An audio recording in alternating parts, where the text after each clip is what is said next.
Bom, tudo começou foi em 2010, né? Eu era um cara sedentário, não praticava esporte nenhum e eu tava juntando dinheiro para comprar um PlayStation 3, que era a febre do momento. Fui no shopping já para ver o valor, porque eu tava decidido que eu ia comprar esse PlayStation 3.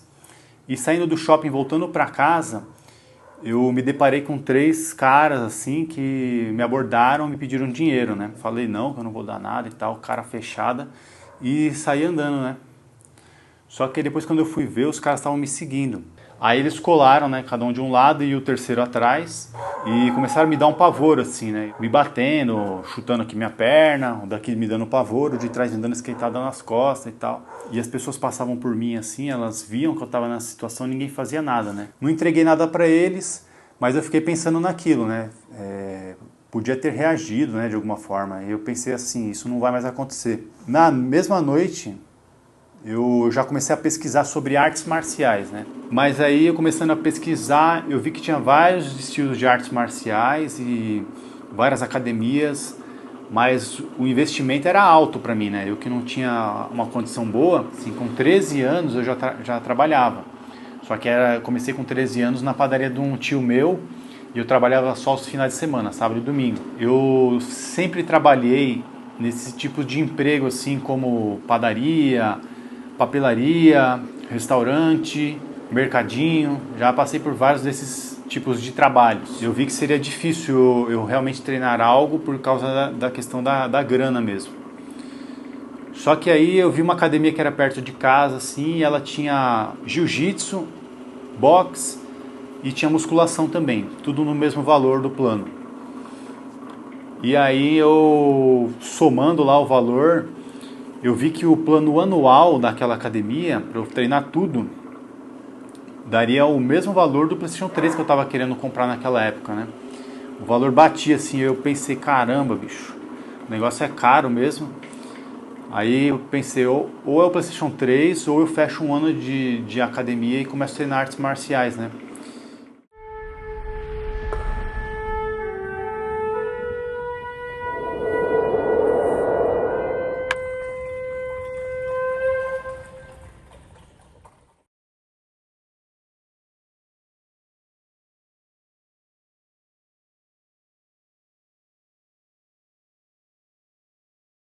Então eu comecei em primeiro nas artes esportivas, naquele lance de trocar porrada e tal, e isso despertou em mim essa agressividade.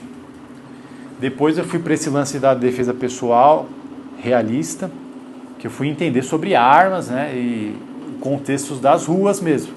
E depois eu fui para as artes tradicionais, que aí parece que tudo foi se encaixando melhor, foi fazendo mais sentido, fui me desenvolvendo melhor como pessoa, assim. Comecei com 18 anos, eu era muito magro, né? Mesma altura que eu tenho hoje, eu não ganhei mais altura depois disso, né? 1,84 de altura, mas eu pesava 60 quilos. E eu acordava cedo para ir trabalhar, eu trabalhava numa padaria. E o horário de padaria é bem cedo, né? 7 horas da manhã. Antes disso, na verdade, você tem que estar lá. Eu era caixa. E eu trabalhava lá até umas 15, assim. Depois eu vinha para casa, dormia um pouco, acordava e ia treinar. E começava com boxe, depois fazia a musculação e o jiu-jitsu tudo no mesmo dia. Saía de lá quase 11 horas da noite. Então era isso aí todos os dias. Durante 2 anos, eu acho que eu não faltei, sei lá, 5 vezes. Se eu faltei foi muito. Assim. O que fez eu sair da minha primeira academia para eu ir para a MMA Gym foi que o meu primeiro professor, ele não conseguia me federar para lutar campeonato. E aí eu troquei de academia por causa disso. Ali também tinha Muay Thai, tinha um tailandês lá que dava aula, tinha o Francisco Filho dando aula de kickboxing e tinha o professor Vinícius Giroldo, que era do jiu-jitsu e dava aula de MMA também. Fiquei ali por um ano mais ou menos e acho que foi 2014, do lado tinha uma academia, o Manfit, existe até hoje, né? Só que ela tinha uma arte que ainda não tinha treinado, que era capoeira. Só que aí o que me interessou também na Manfit era o professor de jiu-jitsu que tinha lá. Eu fiz uma aula lá e gostei bastante dele. O nome dele é André Agostinho, da Barbosa Jiu-Jitsu. E aí eu fiz uma aula com ele e gostei bastante da aula dele. Não só o professor, mas a turma toda, né? E quando eu encontrei o Andrei, ele tinha toda essa pegada de campeonato, eu fui com ele. E aí eu lutei muito mais campeonatos, né? Foi uma época que eu mais lutei campeonatos, assim. Nesses primeiros anos aí, o meu foco era virar lutador, mas não um lutador de jiu-jitsu, eu queria ser um lutador de MMA. E por isso que eu gostava muito de treinar vários estilos, assim, né? Nessa época, né, além de eu treinar, eu ainda trabalhava. Então eu tinha que, não sei nem como é que eu fazia, mas é aquilo que eu te falei, eu entrava na academia, treinava tudo que dava, ia embora para casa dormir. A minha vida era essa, né? Aí, 2015, né, no ápice, assim, de campeonatos, eu saí da padaria que eu trabalhava. Eles iam fechar e eu aproveitei aquele momento para eu pegar uma grana que eu tinha guardado e pensei assim, vou só treinar esse ano, ou o quanto eu conseguir, quanto a grana que eu tenho guardado durar, vou só ficar treinando e competindo, para ver se isso realmente vira algo. E aí, comecei a fazer postagens no meu Instagram, mostrando um pouco dessa minha rotina de treinos, que era bem insana, né? Começou a dar uma boa repercussão. Eu falei, olha, minhas postagens aqui de treino e de campeonato, né, tá dando legal. Aí os caras, por que você não faz um canal no YouTube, né? E não tinha muito, né? Você começou em 2015 também, sabe, naquela época não tinha muito canal de arte marcial, né? Então eu queria mostrar a minha vivência em campeonatos, mostrar minhas graduações, as minhas dedicações e tal. E a galera que me motivou a entrar nessa foi falando assim, você pode transformar isso numa renda e se manter mais tempo treinando.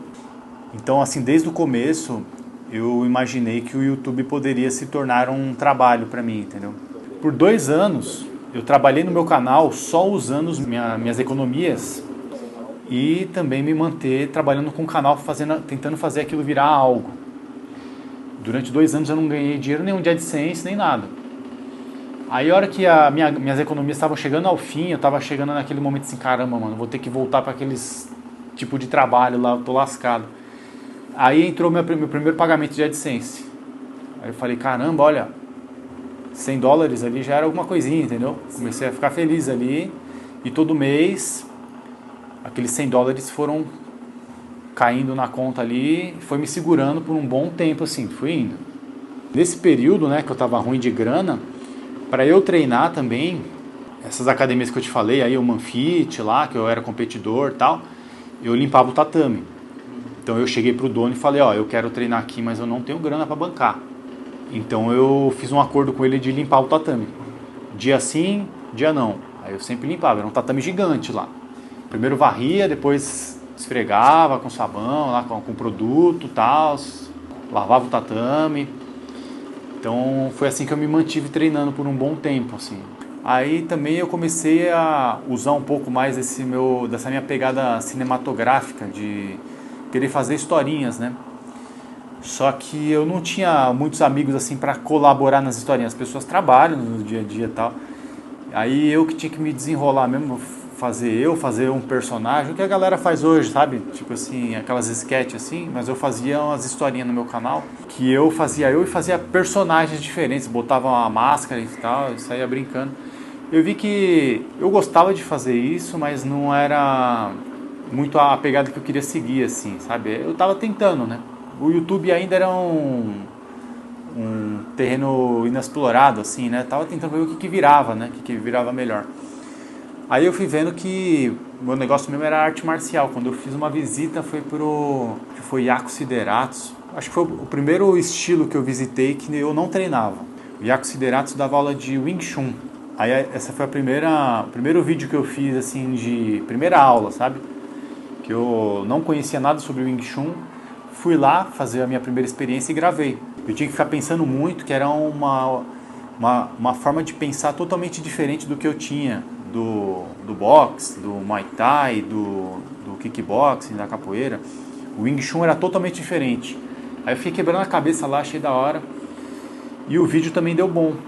Aí eu pensei, olha, pode ser um caminho esse, visitar estilos, né? É um negócio que eu gosto e que a galera também gosta de ver.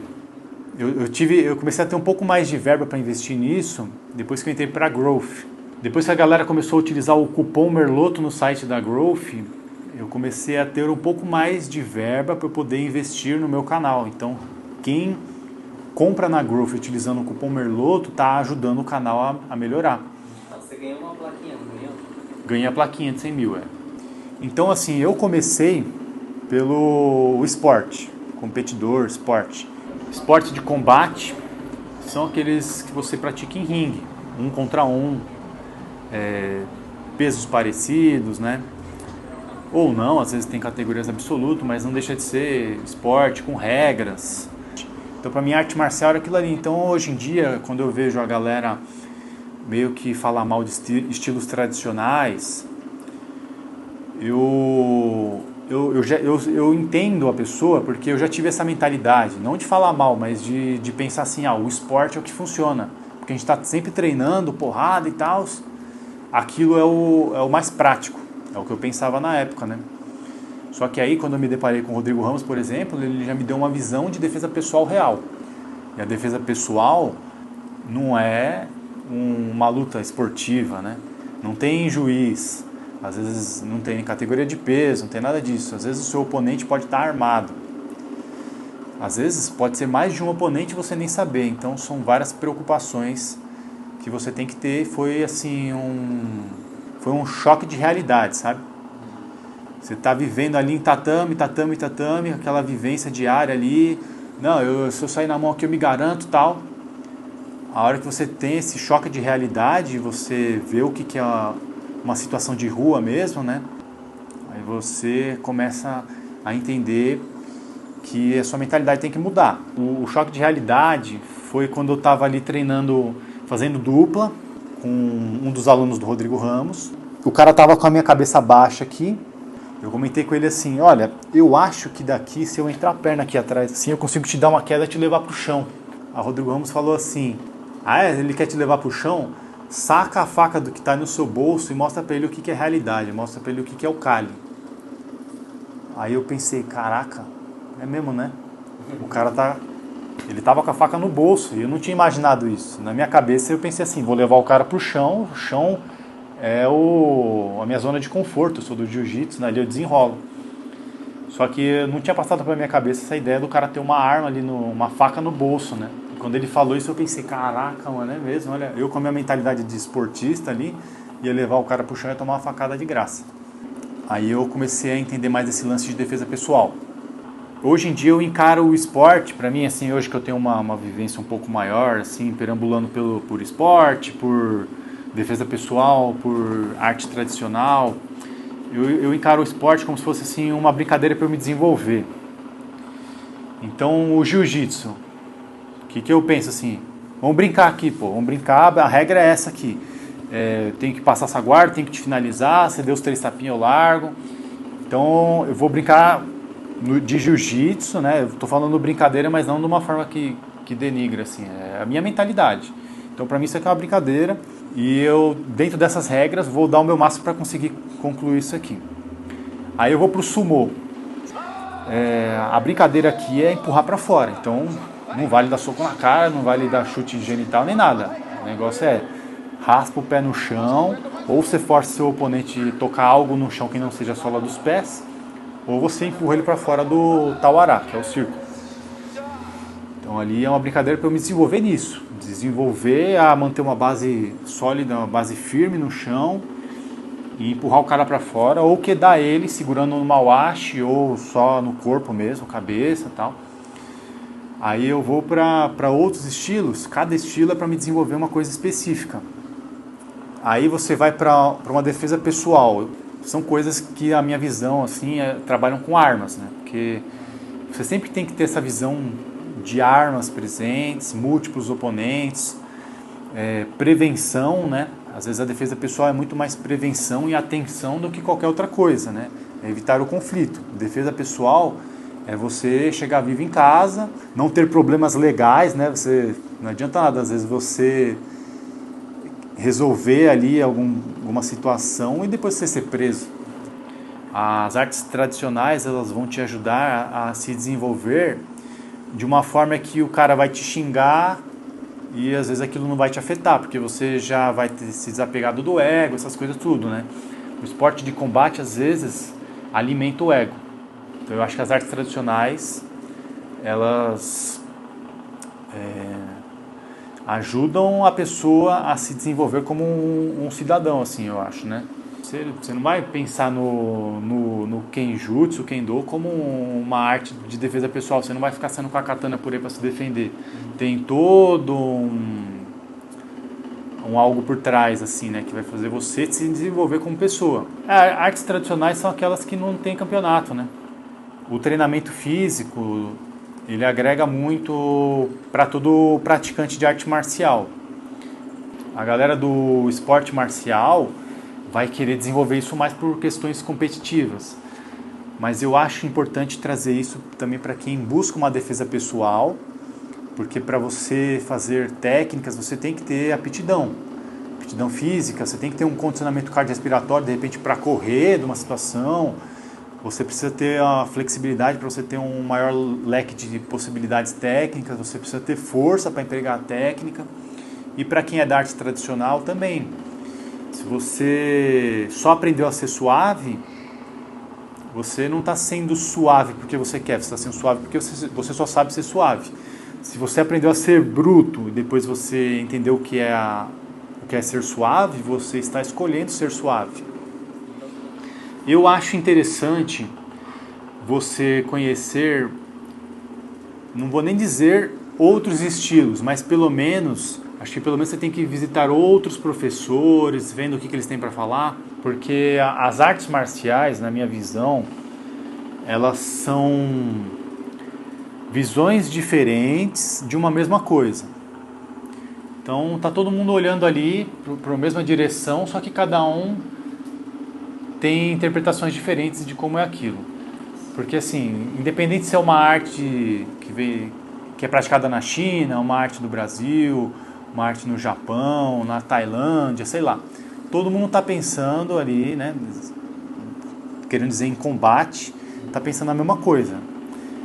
Eles estudam o corpo, né? Como que é uma articulação de um braço, como é que eu vou fazer para quebrar esse braço aqui. Então, às vezes, as artes elas chegam nas mesmas conclusões, só que são pontos de vista diferentes. Mesma coisa que alguém vai lá e apresenta uma técnica de Aikido. O professor vai lá e mostra só uma vez, sei lá. E aí tem um monte de gente sentada em volta assim. Cada ângulo a pessoa viu uma coisa diferente, cada pessoa teve uma interpretação diferente, baseada nas suas vivências, né? Então cada um vai sair dali com um pensamento um pouco diferente. Então são pontos de vista diferentes de uma mesma coisa. Artes diferentes estudando de formas diferentes para chegar numa mesma conclusão. Então, para mim o interessante de escutar histórias diferentes, pontos de vista diferentes, é sempre estar aprendendo, né? Nunca me colocar em uma zona de conforto. Então, que nem agora, sou faixa branca de novo, estou no Kyokushin, então é o eterno faixa branca, aquela ideia do eterno faixa branca, entendeu? Sempre aprendendo com alguém, às vezes aprendendo até com menos graduados, então são pessoas, né? A faixa para mim não quer dizer nada, então você sempre estar aprendendo. Eu acho isso interessante. Uma vez falaram, né? Esse lance de o Merluto treina tudo e nada ao mesmo tempo. Ou aquele lance de você, para ficar bom, você tem que treinar 10 mil vezes esse golpe. Só que aí eu falo, eu treino 10 mil vezes esse golpe, treino 10 mil vezes o outro golpe, eu treino 10 mil vezes todos os golpes, eu treino mesmo, entendeu? Se você quer ser um cara muito bom de um estilo, para você propagar ele, né? Você propagar esse estilo, você tem que conhecer tudo, a parte histórica, conhecer todas as técnicas, né? Como o meu objetivo não é ser um cara de determinada arte, o meu objetivo é me desenvolver, então tudo que eu vivencio é para me desenvolver. Quando eu era mais novo, minhas referências eram o que tinha no cinema. Bruce Lee, Van Damme, o Stallone, né? Rocky Balboa, Jack Chan. Aqui o Jack Chan tá aqui. E eu acho que é por isso que antes a galera buscava mais esses estilos tradicionais, né? Assistindo os filmes, motivava você a ir buscar um Kung Fu, um Karatê. Só que hoje em dia não tem mais filmes assim, né? A cultura mudou mais pro MMA. Por isso que a galera hoje busca mais o MMA. Eu também, ó, ali tem a foto do Anderson Silva, né? Um cara que eu considero muito assim, eu curto bastante, para minha referência. E ele é do MMA, então aquela foto ali é 2010, 11 ou 12, por aí. Depois disso, pra cá, o que tem sido mais falado é o MMA, então a galera se inspira mais no MMA, por isso que hoje eu acho que as pessoas buscam mais um treino voltado para o MMA, elas não veem muito sentido nas artes mais tradicionais, né? E eles não entendem o fundamento da técnica, não entendem para que serve, né? Eles enxergam, eles olham aquela técnica e comparam com o MMA e falam, eu não vejo isso no MMA, então não funciona, né? Eu acho que tem muito disso aí. Se fosse bom, tava no MMA, o que a galera fala, né? Você vê o Anderson Silva mesmo fazendo treinos de Wing Chun, o Anderson Silva fez treinos de Jeet Kune Do, o Anderson Silva fez treinos de Panantucan também, né? O boxe filipino, ele treinou com o Dano Santos também, né? O Anderson Silva se desenvolveu de várias formas assim, diferentes, ele foi buscar essas coisas, né? Até com o Steven Seagal, né? Ele treinou um pouco, né? Se o MMA fosse o ponto final, o Anderson Silva no auge, lá para que ele ia buscar essas coisas com a galera das artes mais tradicionais, né? Eu já fui de pesquisar mais, né? De assistir mais, consumir mais. Agora, como eu produzo, eu não fico consumindo tanto. Mas eu gosto de assistir, assim, vídeos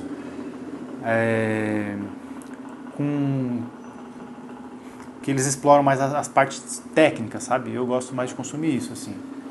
Que nem o próprio Aikido Brasil. É o que eu gosto de assistir.